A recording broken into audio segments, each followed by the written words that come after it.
कर सुधी जो विद्यादि साधी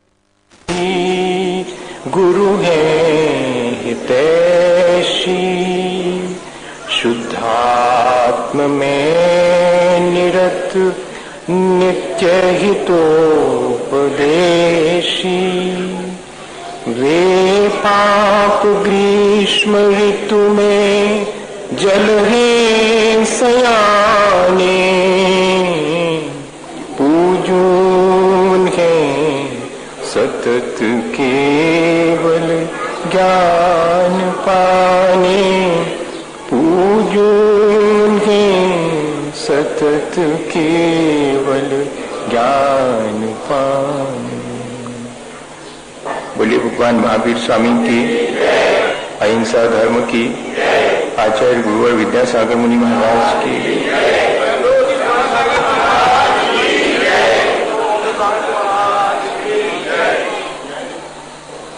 हम सभी लोग हमेशा की तरह आज भी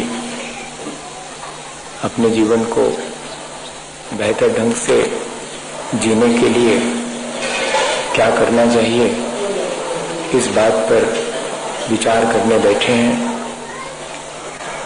जीवन में जो भी अच्छाइयाँ और बुराइयाँ हैं वो हमारी अपनी निजी हैं। हम जैसा करते हैं वैसा हमारा जीवन बनता है। हमने अगर अपने जीवन को अच्छा बनाना चाहा और अच्छा किया तो हमारा जीवन अच्छा बनेगा। यदि हम अपने जीवन में बुराइयों को ही अपनाते हैं तो निश्चित है कि हम अपने हाथ से अपने जीवन को पतन की तरफ ले जा रहे हैं। हम ये नहीं कह सकते कि हमारे दुख का कारण कोई और है। हमारे दुख का कारण हमारे अपने कर्म है। हमारे उत्थान पतन की जिम्मेदारी हमारी स्वयं की है। वर्तमान में हम अगर विचार करें तो हमारे दुख का एक कारण हमारी अत्यधिक महत्वाकांक्षी प्रवृत्ति है। वर्तमान में यह जो परस्पर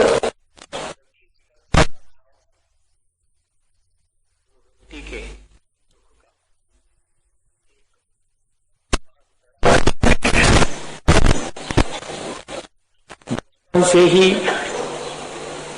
हमारे भीतर ये संस्कार डाला जाता है कि हमें दूसरे से आगे बढ़ना है और इतना ही नहीं, उसे पीछे हटा करके आगे बढ़ना है। इस प्रवृत्ति को लेग पुलिंग कहते हैं। इसी से यह प्रवृत्ति हमारे जीवन में आती है। महत्वाकांक्षाएं हमारे जीवन का विकास भी करते हैं, लेकिन अत्यधिक महत्वाकांक्षी होना और प्रतिस्पर्धा में चले जाना ये हमारे जीवन के लिए दुखदायी है। बचपन में बेटा पैदा होता है तो बड़े लोग, परिवारजन कंपेयर करते हैं कि बाजू वाले के तो जब हुआ था तो 8 और 9 पाउंड का था, मेरा तो 7 ही पाउंड का हुआ है। यहां से हम उस छोटे से बच्चे को कंपटीशन में डालते हैं और फिर पूरे जीवन उसे दूसरे को डिफीट करके आगे बढ़ने के लिए प्रेरित करते हैं।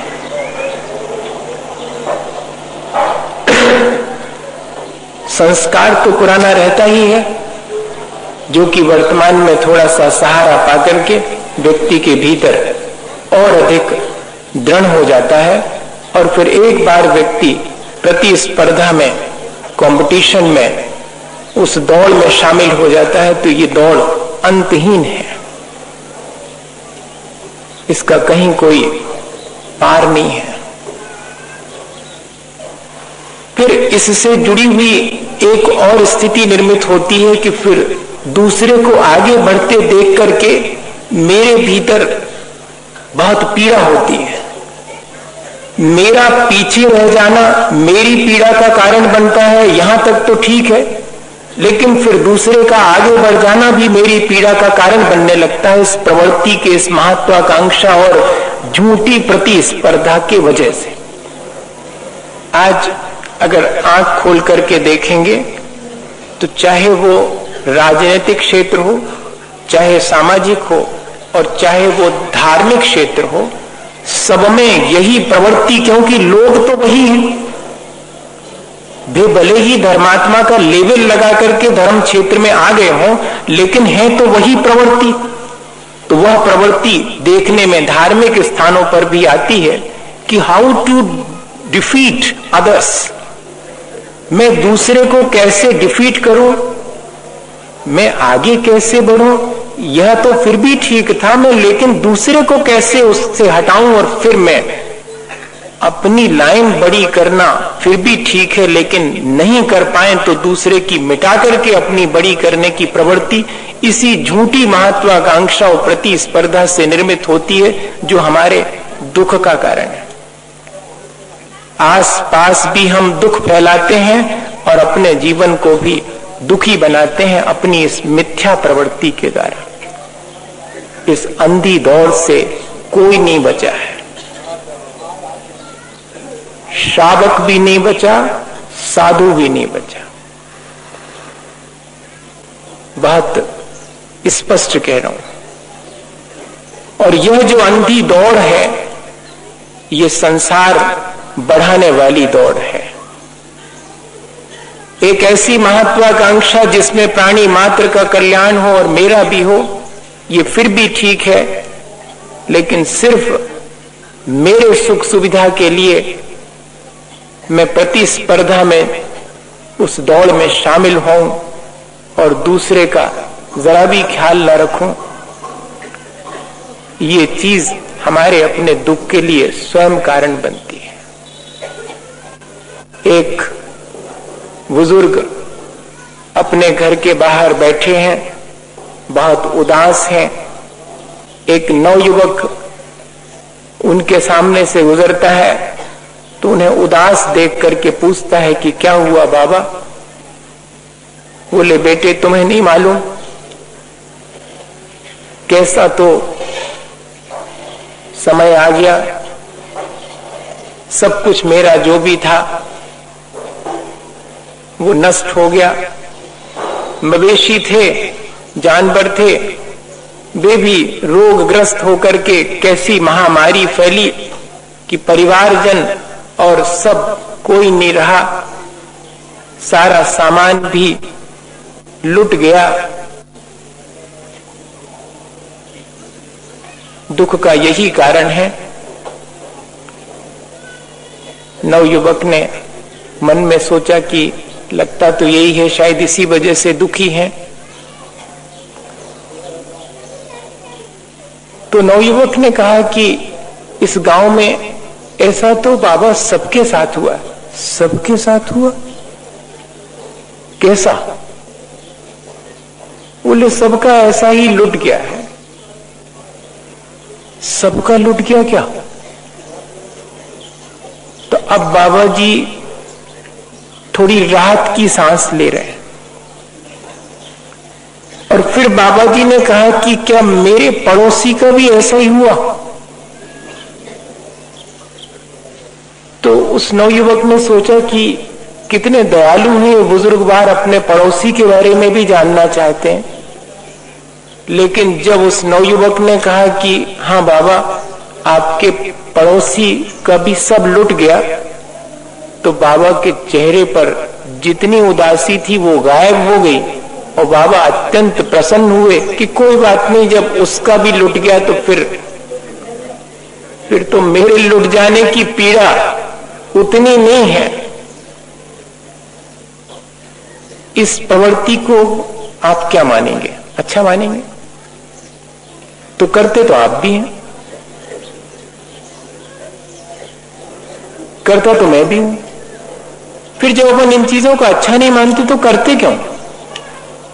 मैं ये सोच रहा हूं, मैं आपके साथ बात कर रहा हूं कि यदि यही सब हम जानते हैं तो फिर इस जानने का मतलब क्या हुआ? जब हम जानते हैं कि अंधी दौड़ है और इसमें एक दिन जाकर के हम गिरेंगे और मृत्यु को प्राप्त हो जाएंगे, फिर क्यों हम इस दौड़ में शामिल होते हैं? हम क्यों दूसरे से कंपटीशन करते हैं कि उसके घर में इतनी चीजें हैं तो मेरे घर में भी होनी चाहिए, मुझे कितनी आवश्यक है ये क्यों नहीं मैं देखता हूं? मैं क्यों दूसरे से हर चीज में उसको पीछे हटा करके, उससे गिरा करके और आगे बढ़ना चाहता हूं? क्यों नहीं मैं हर व्यक्ति से कंधा मिला करके और उसके आगे बढ़ने को ही अपनी प्रसन्नता का कारण मान करके उसे और आगे बढ़ने में मदद क्यों नहीं करता?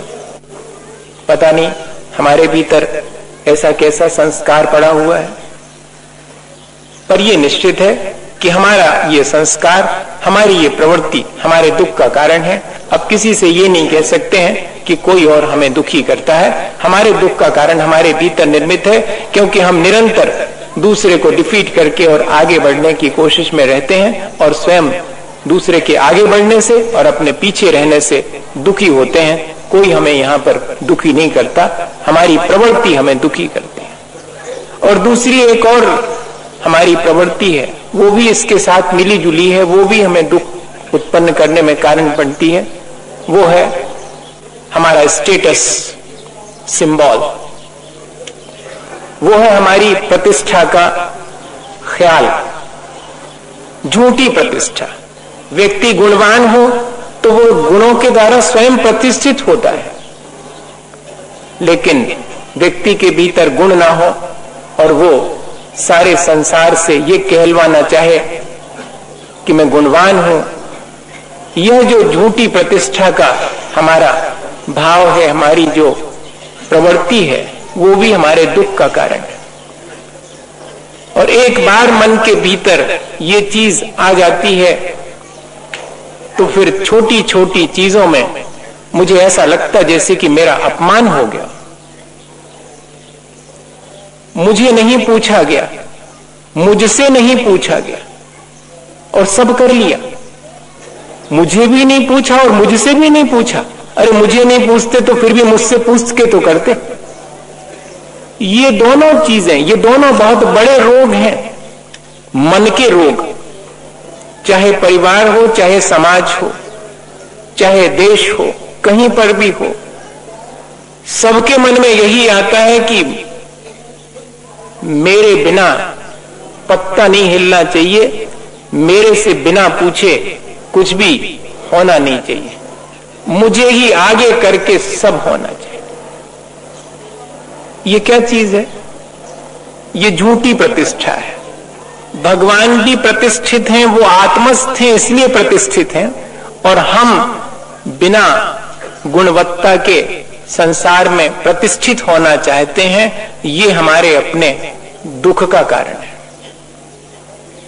किसी ने हमारा अपमान नहीं किया, लेकिन हमने जो सम्मान की आकांक्षा की थी ना, और वो नहीं हुई पूरी, वो हमारे दुख का कारण है। अपमान किसी ने नहीं किया,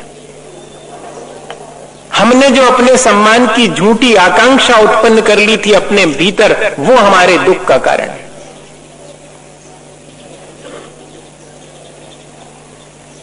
एक व्यक्ति के घर में चोर घुसे।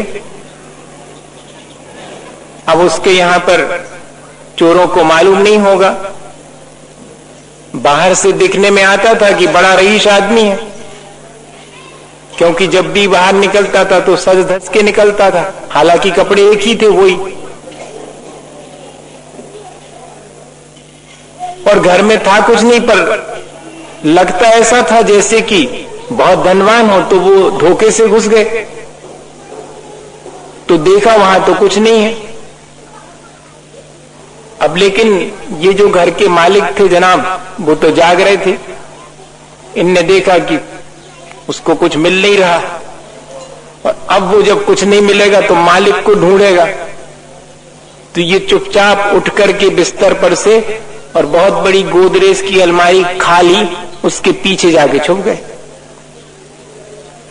अब चोर ने सब घर में ढूंढा कि दरवाजे तो भीतर से बंद हैं और सब में कुछ नहीं मिला। मालिक मिल जाता तो वही कुछ हाथ में पहने होता या कपड़े, तो वही उतार के ले जाते। अब खाली हाथ थोड़ी जाएंगे जब आए हैं। तो मालिक बड़ी मुश्किल में ढूंढते ढांढते उसके पीछे निकला, और जब उससे कहा कि जनाब आप यहां क्यों छुपे खड़े, तो बोला सुनो, तुम आए सो ठीक है, लेकिन बाहर जाकर के ये मत कहना कि कुछ नहीं मिला इनके घर में, क्योंकि बाहर सबको मालूम है कि बहुत है मेरे पास।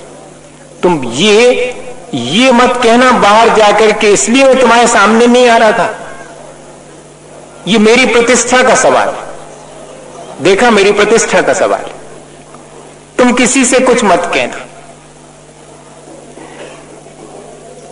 4 लोग एक व्यक्ति को घेर लेते हैं चौराहे पर अकेला पाकर के, और उसके पॉकेट में हाथ डालने लगते हैं तो वो अपने पॉकेट को पकड़ लेता है, और जद्दोजहद में वो पॉकेट जब फट जाता तो उसमें कुछ नहीं निकलता। तो वो 4 लोग पूछते हैं कि तुम तो ऐसे पकड़े हुए थे कि जैसे उसमें कुछ बहुत हीरे जवाहर रखे हो। तो उसने कहा इसलिए नहीं पकड़े थे, खाली निकल जाएगा तो मेरी इंसल्ट हो जाएगी, प्रतिष्ठा के लिए मैं उसको दबाए रखे था। ये है हमारी प्रवृत्ति। अपने सम्मान के लिए हम चाहे जो कर सकते हैं, और यही तो कर रहे हैं हमने पहले अपने आप को बहुत प्रतिष्ठित मान लिया है, और हमें अब उसी हिसाब से अपना जीवन जीना पड़ता है। खाने को भले ही ना हो, लेकिन मुझे चाहिए अपनी प्रतिष्ठा बाहर प्रदर्शित करने के लिए। तब तीसरी चीज उससे जुड़ी हुई है, प्रदर्शन। ये जो प्रतिस्पर्धा, झूठी प्रतिस्पर्धा, झूठी प्रतिष्ठा और प्रदर्शन की प्रवृत्ति, ये सब हमारे जीवन को दुख में ले जाने वाली हैं, सब जानते हैं। ये प्रदर्शन क्या चीज है कि आओ देखो, तुम्हारे पास नहीं है, हमारे पास है, इतनी परिभाषा है प्रदर्शन की। आओ देखो, हमारे पास है, वो बात चीज तुम्हारे पास नहीं है। मेरे पास है, इसमें सुख नहीं है, तुम्हारे पास नहीं है, इसमें मेरे लिए सुख है। ये है प्रदर्शन। इसीलिए मैं उन चीजों को दिखाता हूं कि देख लो, मेरे पास है और तुम्हारे पास है ही नहीं। जब उसके पास हो जाएगी तो मेरे पास होने का कोई मतलब नहीं रह जाएगा। हाँ, फिर कोई मतलब नहीं रह जाएगा। मेरी अपनी चीज का मेरे लिए महत्व तभी तक होता है जब तक कि वो चीज मैं दूसरे के पास नहीं है ये देखता हूं। बहुत कठिन है हमारी अपनी मनोवृत्तियों को पहचानना। हम स्वयं ही पहचान सकते हैं और स्वयं ही उस मनोवृत्ति से ऊपर उठ सकते हैं। इस प्रदर्शन के चलते सबको मालूम है, मैंने शायद पहले भी ये चर्चा की, इतना आडंबर और इतनी कृत्रिमता हमारे सबके जीवन में आई हुई है, वो किसी से छिपी हुई नहीं है। सिर्फ इतने ही कारण से शरीर वस्त्रों से ढका जाता है, तो ढकने के उपाय करना चाहिए जो गृहस्थ हैं उनके लिए, लेकिन वे ढकने के उपाय कितने प्रकार के हो सकते हैं ये हमारी मनोवृत्ति पर निर्भर है। वस्त्र ढकना, वस्त्र से शरीर ढकना ये सभ्यता है गृहस्थ के लिए। साधु के लिए तो आवश्यक नहीं है, क्योंकि वो निर्विकार है। जिसके अंदर विकार है वो अपने विकारों को ढकने के लिए आवरण रखे, ठीक है, लेकिन उन आवरण को मैं ऐसा बनाऊं जिससे कि दूसरे को दिखाई पड़े कि मेरे पास इस तरह की चीज है। धार्मिक क्षेत्रों में भी हम यह अपनी मनोवृत्ति बनाए रखते हैं और मंदिर में भी इस तरह की वेशभूषा में आते हैं जिससे कि ये मालूम पड़े कि हम बहुत बड़े हैं, हम पहन सकते हैं ऐसी चीज। और तुम क्या पहनोगे? तुमने तो कभी देखी नहीं होगी, देख लो कम से कम।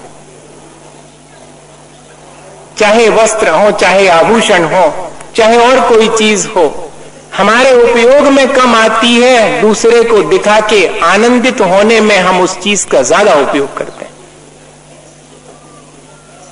कितनी चीजें पड़ी होंगी घर में जो कि अनुपयोगी होंगी, लेकिन दूसरे के दिखाने के लिए मुझे उन सब का रखना जरूरी है।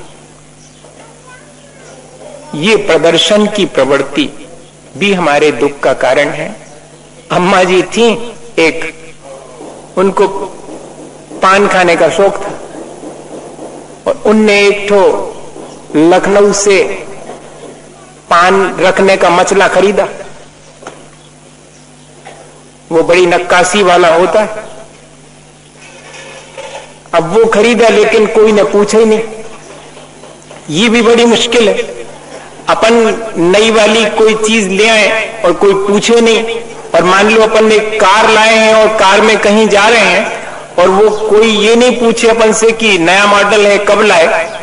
तो अपन कई बार कोशिश करते हैं कि वो पूछे और अपन उससे पूछ लें कि मैंने ये नई कार और नया मॉडल खरीदा, और वो कह दे कि 100 वाट, सो मैं क्या करूं, धरे रहो अपने पास। तो ऐसा लगता कहां फेंक के आ जाए। ये इतनी मुश्किल में डालने वाली चीज है ये, लेकिन अपने हाथ से मुश्किलें अपने जीवन में हम खुद निर्मित करते हैं। अब वो पान का मचला कोई देख लेवे, कोई ने नहीं देखा, पूछा तक नहीं। तो एक दिन हल्ला हुआ मोहल्ले में कि बूढ़ी अम्मा के यहां आग लग गई। लोग अपनी अपनी बाल्टी पानी भर करके पहुंचे, देखा कि वाकई में कचरे में और कागज के टुकड़ों में सब में आग लगी हुई है। बुझाने लगे और जब वो आग बुझा रहे हैं तो बूढ़ी अम्मा अपने पॉकेट में से निकाल करके मचला खोल करके उसमें से पान खा रही। तो वहीं पर जो पड़ोसिन थी उनने कहा कि अरे वाह बूढ़ी अम्मा, ये कब खरीदा पान का मचला, इतना बढ़िया। अरे कहने पहले पूछ रही होती तो जागी काय पर लगती। ऐसा उदाहरण अपन ने कई बार पढ़ा होगा। वो जो मेरे भीतर प्रदर्शन की आग लगती है, उससे बाहर की आग प्रज्वलित होती। ये इसलिए मैंने लगाई थी ताकि 4 लोग इकट्ठे होंगे तो कोई तो देख लेगा मेरा पान का मचला। इतने दूर तक प्रदर्शन की प्रवृत्ति चली जाती है। ये विचार करने की चीज है। हंसी तो आती है, लेकिन अपने ऊपर रोना भी आना चाहिए कि कहां फंस गया हूं मैं, कौन से संस्कार मैंने डाल लिए हैं। इस वातावरण ने मेरे ऊपर संस्कार डाले हैं कि मेरी मनोवृत्ति ही मैं पहले से लेके आया हूं। मैं इसे बदलता क्यों नहीं हूं? क्या आवश्यकता है मुझे? चीजों के उपयोग की आवश्यकता है, उन्हें दिखाने की कोई आवश्यकता तो है नहीं।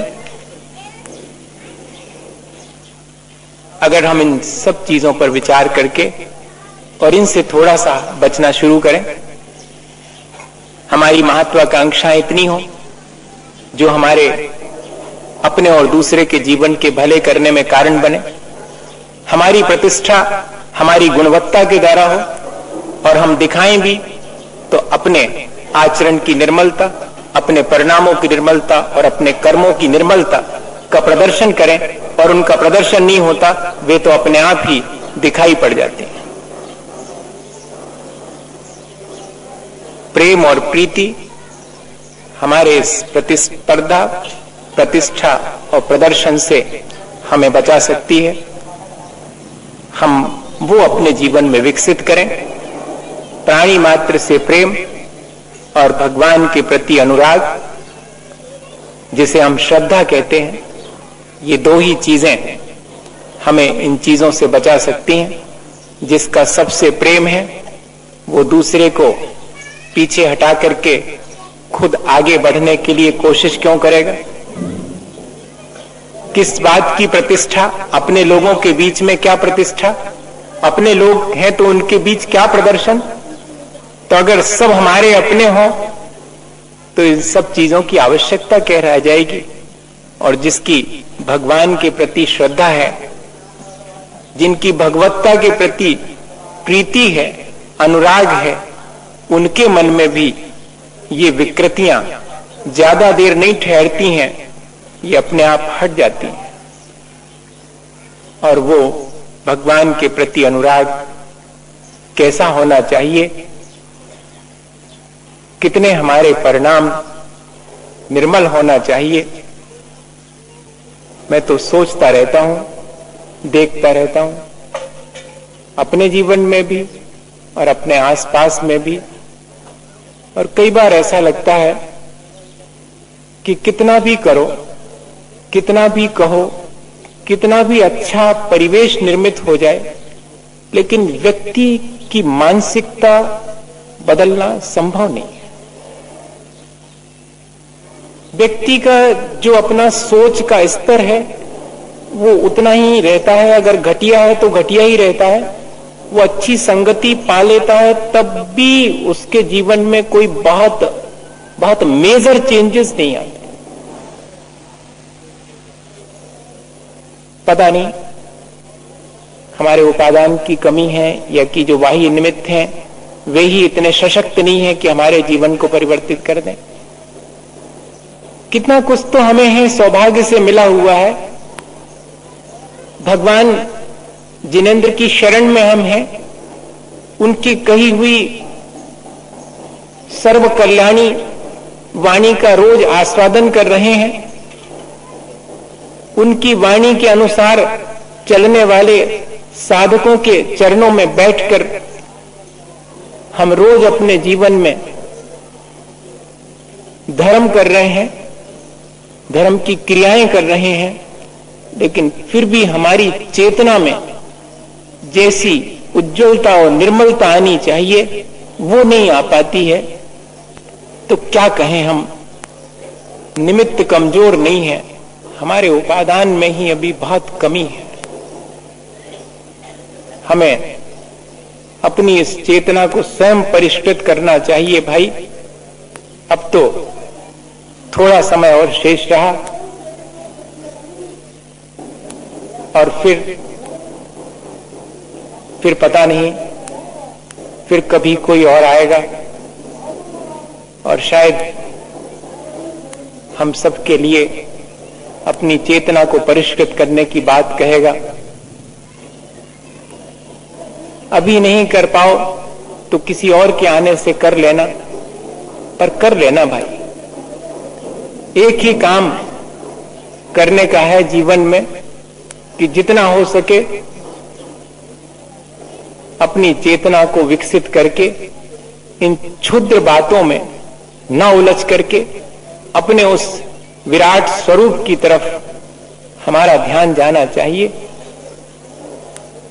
ये सम्मान, ये अपमान, ये पद, ये प्रतिष्ठा, ये धन संपदा वैभव और इस सब का आडंबर, ये सब एक क्षण का है। वो एक क्षण जब तक हमारी सांसों का है, एक क्षण के बाद वे सांसें गायब हो जाती हैं तो ये सब यहीं के यहीं होते हुए भी नहीं हुए के समान हो जाता है। ये विचार करना चाहिए और निरंतर अपनी उस भगवत्ता से, अपने उस आत्म स्वरूप से कहो या भगवान के प्रति अपने मन में अनुराग रखना चाहिए। वो अनुराग कैसा है इसकी चर्चा मैं एक छोटे से उदाहरण से आपसे करता हूं। वो मेरा सबसे प्रिय उदाहरण है। आज मुझे सुबह से ही वो सब बहुत तेजी से याद आ रहा है कि सचमुच हमारे जीवन में जो प्राणी मात्र के प्रति प्रेम और भगवान के प्रति अनुराग होना चाहिए था वो कितना घट गया है और हम कैसे पद प्रतिष्ठा, प्रदर्शन और प्रतिस्पर्धा में फंस करके अपने जीवन को अपने हाथ से नष्ट कर रहे हैं। अब हमें इस सब से विराम लेना चाहिए। एक मां थी, उसका एक ही बेटा था और उसके कोई नहीं था। उस मां का मन था कि वो अपने बेटे को पढ़ा लिखा कर भला आदमी बनाए।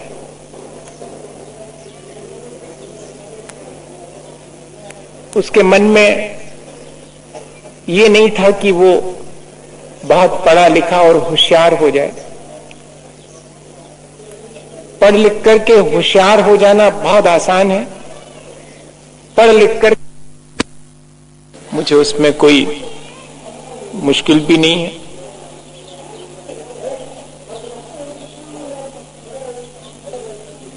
मां ने सोचा कि पढ़ लिख लेगा तो अच्छा आदमी बन जाएगा, लेकिन पढ़ने लिखने के लिए क्या करूं? आसपास कोई स्कूल भी नहीं है जहां की पढ़ने को भेज सकूं। एक स्कूल था जो कि जंगल से पार जाकर के 2-3 किलोमीटर दूर था, गांव के एकदम बाहर। वहीं भेजूं इसको पढ़ने के लिए। तो एक दिन जाकर के नाम भी लिखवा दिया। सुबह से बेटे को जल्दी से जगा करके कहा कि जाओ बेटे, स्कूल जाना है, वहां तुम पढ़ लिख करके अच्छे आदमी बनोगे। बेटे को भी नई चीज का उत्साह था, जल्दी से स्कूल जाने के लिए तैयार हो गया, बस्ता टांगा, चल पड़ा पांव पैदल। जंगल में से गुजरते समय बहुत डर लगा और शाम जब स्कूल से लौटा तब तो जंगल में इतना भय लगा कि रोने लगा और रोते रोते दौड़ करके जैसे तैसे घर पहुंचा और मां से इतना ही कहा कि मां, मैं स्कूल नहीं जाऊंगा। क्यों नहीं जाओगे?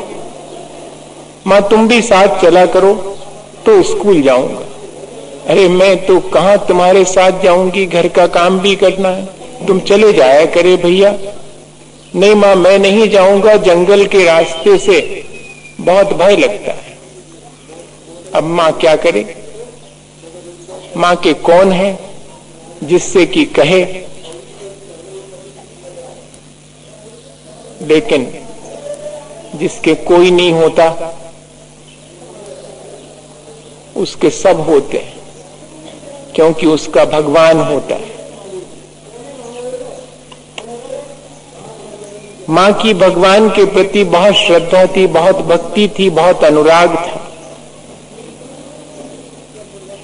बेटे को रात सुला करके हाथ जोड़ करके भगवान से प्रार्थना की कि आपके अलावा तो मेरा कोई सहारा है नहीं। ये पढ़ लिख करके भला बन जाएगा ये सोचा था, ये तो पढ़ने लिखने जाने से भी इनकार करता है। अब आपकी शरण है, आप जैसा ठीक समझो वैसा ही करो।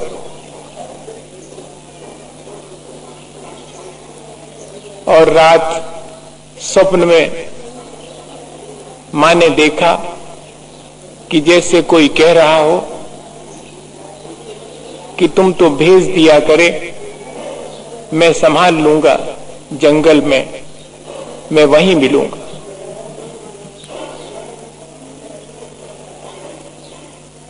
ज्यादा तर्क वितर्क में न जाना भैया, भावना से सुनना और भावना से स्वीकार कर लेना।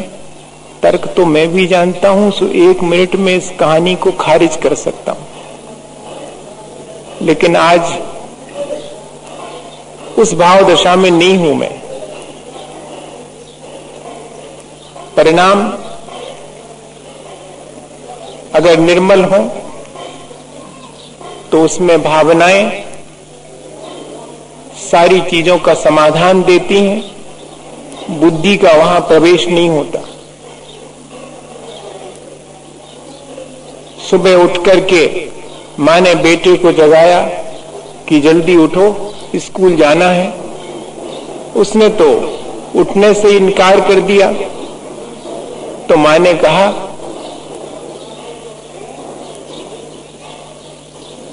कि देखो, तुम्हारा भैया वहीं जंगल में तो रहता है, तुम डरते क्यों हो? अरे, जंगल में मेरा भैया है, मेरे से भी बड़ा। हाँ, वो सबसे बड़ा है। तो मां, तुमने अभी तक क्यों नहीं बताया कि मेरा भी बड़ा भैया है? तो मां क्या कहे? उसने कहा, अब बता तो दिया, तुम्हें डर लग रहा है ना, तो तुम्हारा भैया वहीं जंगल में मिल जाएगा, अब डरना मत। अब बेटा बहुत उत्सुक है अपने भाई से मिलने के लिए और जल्दी तैयार हो गया। अब स्कूल जाने की रुचि इसलिए है क्योंकि जंगल के रास्ते में उसका भाई मिल जाएगा, उसके साथ बात करते हुए चला जाएगा। इस संसार के जंगल में भी कोई चाहिए जो हमसे बात कर सके, जो हमारी बात समझ सके, सुन सके। किसको नहीं चाहिए? सबको चाहिए। लेकिन ऐसा कोई है जो सबकी बात सुन सके और जिससे हर कोई अपनी बात कह सके? वो एक ही है। वो मेरी जहां श्रद्धा है वो है, बाकी कोई नहीं है संसार में जिससे कि सब अपनी बात कह सकें और जो सबकी बात सुन सके।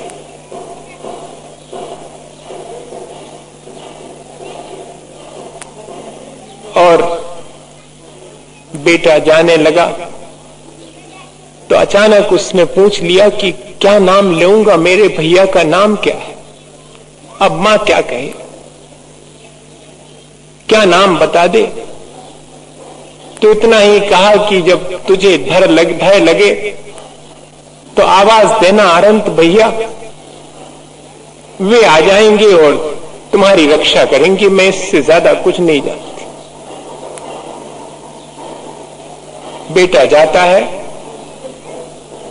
जंगल के रास्ते को पार करते उसे फिर भय लगने लगता है। आवाज देता है, लेकिन वहां कौन था? आवाज देते देते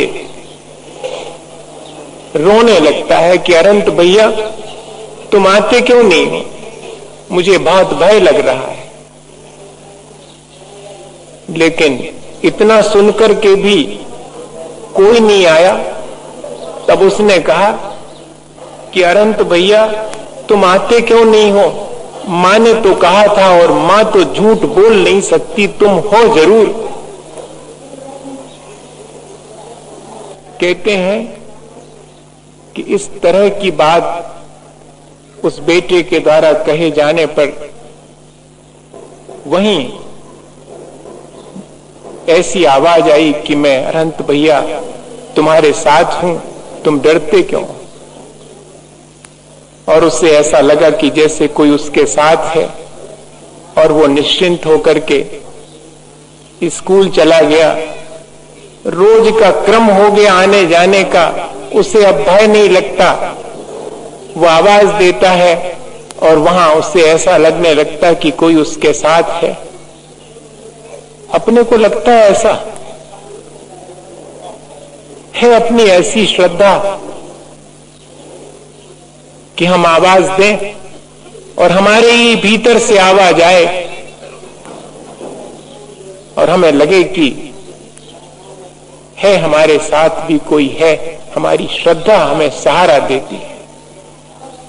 और एक दिन स्कूल में गुरुजी ने सब बच्चों से कहा कि अपने लिए भी भोजन लाना और एक एक बच्चा एक बच्चे का अतिरिक्त भोजन भी लेकर के आएगा। जो अच्छे से अच्छी चीज ले आई जा सके वो आज लाना। हम सब लोग जो है और पिकनिक मनाएंगे। बेटे ने जाकर के मां से कहा कि मां, गुरुजी ने अपने भोजन के साथ साथ और इतना भोजन मांगा है जो कि किसी और को भी दिया जा सके। अब मां क्या कहे, उसके पास तो अपने ही 2 जून का भोजन करने लायक भी नहीं है।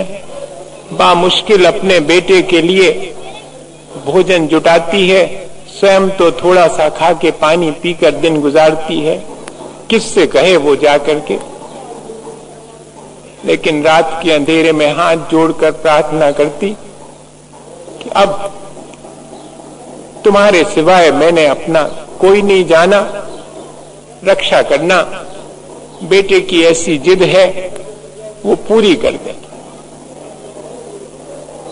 और सुबह बेटे ने उठ करके कहा कि लाओ मां, मुझे क्या ले जाना है स्कूल, मां क्या दे दे। उसने कहा कि रास्ते में तुम्हें मिलेंगे तो अरंत भैया, वो जो दे दे वो ही ले जाना। और रास्ते में आवाज दी कि अरंत भैया, मां ने कहा है कि अरंत भैया जो दे दें वो ले जाना, स्कूल में आज कुछ ना कुछ लेकर के जाना है और इतना लेके जाना है जो कि किसी को दिया जा सके। आवाज आई कि पत्तों का दोना बनाकर पेड़ के नीचे रखो, आंख बंद करो, स्मरण करो भगवान का। और उसने वैसा ही किया। देखा तो दोने में दूध भरा हुआ है, लेकिन इतना छोटा सा दोना, इतना सा दूध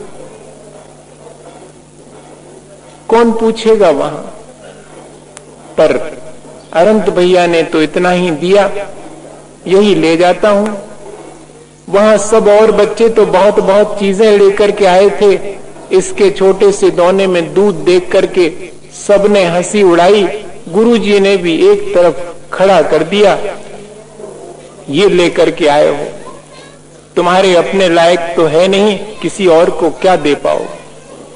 वो कोने में खड़ा है, सब एक दूसरे को सामग्री दे रहे हैं, ले रहे हैं, सब खुश हैं, वो उदास खड़ा हुआ है। अचानक उसके मन में आया कि मैं नहीं पीऊंगा, पर किसी न किसी को तो ये दिया जा सकता है, थोड़ा सा ही सही। और उसने ले जाकर के एक बच्चे के कटोरी में जब वो अपने दोने का दूध देना शुरू किया तो उस बच्चे को कहना पड़ा कि रुक तो, कटोरी पूरी भर गई।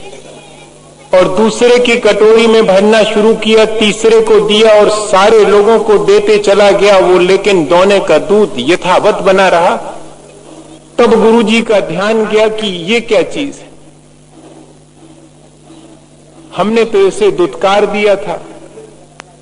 ऐसा ही हम भी दुत्कार देते हैं अपने जीवन में, जिनके श्रद्धा घनी है लेकिन बाहर जिनके कुछ भी नहीं है। हमें तो वो दिखाई पड़ते हैं जिनके हृदय में श्रद्धा भले ही नहीं हो लेकिन बाहर बहुत कुछ दिखने में आता हो, उन्हें ही हम देख पाते हैं। भीतर की श्रद्धा का सम्मान मिलता है। बाहर से आपके पास क्या है, कितनी डिग्रियां हैं, कितनी पद और प्रतिष्ठा है और कितना धन वैभव है, इसका सम्मान नहीं है। उपलब्धि तो अंतरंग में प्राणी मात्र के प्रति प्रेम और भगवान के प्रति श्रद्धान की है। गुरुजी चकित हैं कि ये क्या हुआ, पूछते हैं उससे कि किसने दिया। हमारे अरंत भैया ने। अब तो वो भी खुश है कि सबका ध्यान उसकी तरफ जा रहा है। जो गुरुजी थोड़ी देर पहले उसे दुत्कार रहे थे, वे सिर पे हाथ रख करके प्यार से उससे पूछ रहे हैं कि कहां से लाए। हमारे अरंत भैया ने दी है। कहां रहते हैं अरंत भैया? वो तो जंगल में रहते हैं, तो तुम मुझे भी मिलवाओ। गुरुजी को लगा कि कोई ना कोई बात विशेष है और गुरुजी को लेकर के वो जाता है जंगल में, आवाज देता कि अनंत भैया आओ, देखो गुरुजी तुमसे मिलने के लिए आए हैं। लेकिन वहां कोई प्रतिक्रिया नहीं होती। इसके बुलाने पर तो इसे एहसास होने लगता था कि जैसे कोई आ गया, लेकिन आज तो बुलाने पर भी किसी के आने का एहसास नहीं हो रहा। फिर आवाज देता है और दुखी मन से रोने लगता है कि अनंत भैया तुम आते क्यों नहीं हो, आओ, नहीं तो गुरुजी को विश्वास नहीं होगा कि तुम हो। वो मेरे ऊपर भी विश्वास नहीं करेंगे और तुम्हारे ऊपर भी विश्वास नहीं करेंगे, तुम्हारा आना तो बहुत जरूरी है। तब कहते हैं कि दिखा तो कोई नहीं, लेकिन आवाज आई कि मैं तुम्हारे पास तो आ सकता हूं, लेकिन गुरुजी को अभी देर है। तुम्हारे मन में जो श्रद्धा है, अपनी मां के प्रति तुम्हारे मन में जो सम्मान का भाव है, उसकी रक्षा करने के लिए मैं तुम्हारे पास आ सकता हूं, लेकिन गुरुजी के मन में अभी सिर्फ चमत्कार देखने की भावना है, मेरे प्रति श्रद्धा नहीं है।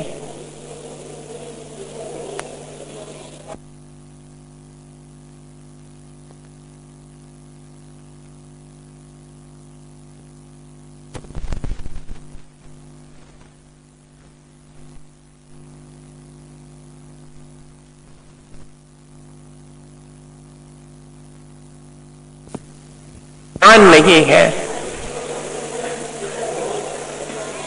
भाई। ऐसा ही अगर श्रद्धान हमारा हो तो कोई वजह नहीं है कि हम अपने उस श्रद्धान से अपने जीवन को पवित्र ना बना सकें और अत्यंत भावनात्मक होकर के अपने जीवन से इन चीजों को हटाकर अपने जीवन को अच्छा ना बना सकें। बना सकते हैं। हमारे मन में, हमारी चेतना में सबके प्रति सद्भाव और भगवान के प्रति अनुराग जितना हो सके उतना बढ़े। वो ही हमें दुखों से बचाएगा, वो ही हमें सच्चा सुख देने में कारण बनेगा। इसी भावना के साथ आज हम सब एक साथ बैठकर नमोकार करेंगे।